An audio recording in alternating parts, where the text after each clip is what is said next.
राधे राधे।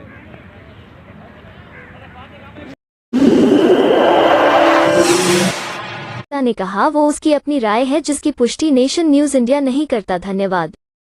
हमारे बीच में विकास जी जुड़ चुके हैं। विकास जी, आप यहाँ क्यों आए हैं और आपकी संस्था क्या है? भाई साहब, मैं जन कल्याण सेवा फाउंडेशन से आया हूँ। मेरा नाम विकास पांचाल जी। और आज हम यहाँ पे यमुना की सफाई के लिए आए हुए हैं, सिग्नेचर ब्रिज के पास। आप देख ही रहे हैं कि चारों तरफ सिंगल यूज प्लास्टिक का और पूजा जो वेस्ट होता है, पूजा से जो निकला हुआ वेस्ट होता है, और अलग अलग तरह का वेस्ट यमुना के किनारे इकट्ठा हो रखा है।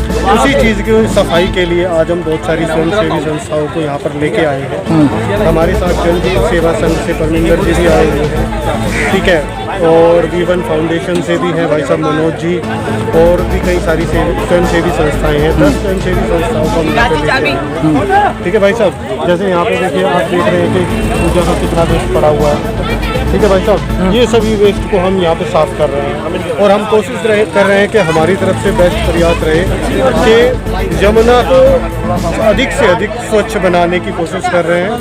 और जितने भी लोग हैं, ठीक है, यमुना के आसपास जो भी रहते हैं, उनसे भी आग्रह करते हैं कि आप जो अपना घर में जो कूड़ा निकलता है उसको सेग्रीगेट कीजिए। जब आप कूड़े को सेग्रीगेट करोगे तो आपके घर से कूड़ा निकलेगा ही नहीं। तो बेसिकली हम 3 P पे काम करते हैं, प्लास्टिक, पानी और पौधे। तो यहाँ पे आज जो हमारा कार्यक्रम था वो प्लास्टिक और अदर कचरे के ऊपर था, कचरा प्रबंधन जिसको हम बोलते हैं। विकास जी, बात यह है कि आप चाहते हैं कि हमें भगवान मिल जाए, लेकिन जो भगवान की जो पूजा पाठ में जो सामान लगता है, उस सामान को एक पन्नी भरी और जमुना जी फेंक दिया जाता है या चलते हुए पानी में फेंक दिया जाता है। आप तो अपने आप को शुद्ध होना चाहते हैं, लेकिन उस जो कचरे को फेंक रहे हैं उससे कई हजार लोग बीमार होने की कगार पर रहते हैं। भाई साहब, दरअसल प्रॉब्लम क्या है? प्रॉब्लम देखिए, सरकार अपना काम करती है और स्वच्छता कर्मचारी भी अपना काम करते हैं। कहीं ना कहीं जनता को भी जागरूक होना पड़ेगा जी। ये थोड़ा सा एक इस तरीके से हम कहेंगे कि इंसान सोचता है यार मेरा टाइम चला जाएगा इसमें, तो पन्नी बांधते और जमुना में फेंक देते, कहीं भी फेंक देते। उनको थोड़ा अगर वो जागरूक हो, उनके घर से रत्ती भर कचरा नहीं निकलेगा जी। अगर गीले कचरे को, सूखे कचरे को अलग अलग करे, जो मिट्टी निकले उसको पेड़ों में डाल दे। मैं गारंटी देता हूँ 1 महीने के अंदर आपके घर से 1 ग्राम कचरा नहीं निकलेगा अगर आप कचरा प्रबंधन करें तो। जी, लेकिन सर ये कहते हैं ना कि अगर आपको यमुना को स्वच्छ देखना है दोबारा से और उसमें स्नान करना है, तो हर इंसान का प्रयास इसमें रहना जरूरी है। हर घर से भगत सिंह निकलना है। लेकिन सर अभी तक देखा गया है कि जमुना जी के किनारे जब आप सफाई कर रहे थे, आपको देखा गया कि आप पूरे पसीने में थे, आपके हाथ पर अब भी देख सकते हैं कि मिट्टी में थे। तो सर जिस समय आप सफाई कर रहे थे, आपने मास्क लगा रखा, पानी में जो जमुना जी का पानी है इतनी स्मेल आ रही थी कि अगर 1 घंटे और रुकते तो हो सकता है कि हम ही बेहोश हो जाते हैं। जी, दरअसल ये प्रॉब्लम क्या है भाई साहब, जो कॉलोनियों से पानी निकलता है जी, ठीक है, उसको गवर्नमेंट को थोड़ा सा प्रबंधन करना पड़ेगा। देखिए, जो स्वयंसेवी संस्थाएं हैं वो अपना काम कर रही है, लेकिन हमारे पास लिमिटेड रिसोर्सेज है जी, हमारे पास अनलिमिटेड रिसोर्सेज नहीं है, ठीक है। तो उन चीज़ों के लिए हम चाहते हैं कि दिल्ली सरकार हमारे साथ आए। हमारे पास बहुत अच्छे प्लान हैं जिन पे हम जो यमुना के अंदर जो बदबू आ रही है वो भी ख़त्म कर सकते हैं, क्योंकि हमने कुछ बायो एंजाइम भी डेवलप की है, जिससे अगर आप 1 लीटर में आधा ml बायो एंजाइम डालते हो तो आधे घंटे के अंदर वो बदबू ख़त्म कर देता है जब आप उसका छिड़काव करते हो। अगर पेड़ पौधों के आसपास उसका छिड़काव करोगे तो कीट पतंगे भी नहीं आएंगे और पेड़ खराब भी नहीं होंगे। सर मैं आपको दिखाना चाह रहा हूँ, देख सकते हैं कि आपके सामने हैं जमुना जी के अंदर जो ये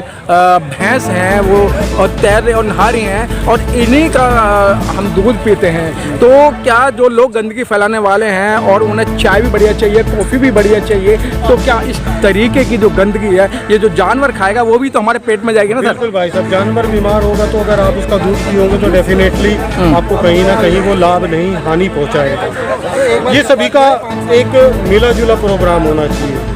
कुछ 100-150 लोग इसको मिलकर सर कहने को तो सर ये भारत की राजधानी दिल्ली है और दिल्ली के बीचा बीच से गुजरती हुई जमुना जी, इस पर लोगों का ध्यान इस तरह सफाई का क्यों नहीं है? भाई साहब, लोग चाहते हैं कि भाई हम पैसा कमाएं, अपने परिवार को चलाएं, बाहर निकल के बहुत कम लोग देखना चाहते हैं। जी। जो आज यहाँ पे लोग आए हुए हैं उनके ऊपर भगवान की कृपा है कि वो समाज का ये काम कर रहे हैं। ठीक है भाई साहब जी।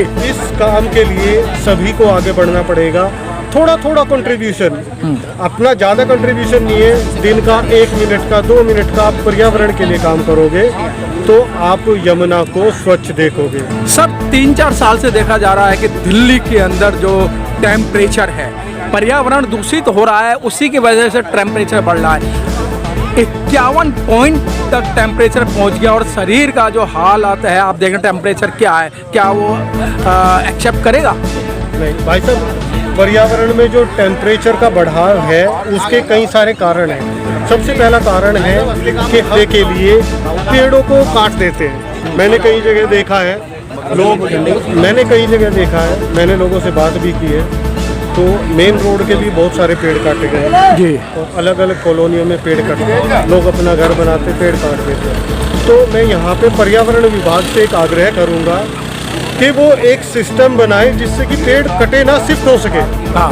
वो एक छोटा सा मेल डाले पर्यावरण विभाग को कि पेड़ का फोटो खींच के, और कि भाई हम यहाँ पे मकान बनाने वाले हैं, इस पेड़ की अलग से सुविधा की जाएगी। लेकिन मैंने एक देखा कि उनका जो प्रोसेस है पर्यावरण विभाग का, उनको वो थोड़ा सा सरल करना पड़ेगा, वो बहुत दुर्गम है। अगर उसको वो सरल करेंगे तो लोग पेड़ काटना डेफिनेटली बंद करेंगे। तो क्या संदेश देना चाहते हैं सर?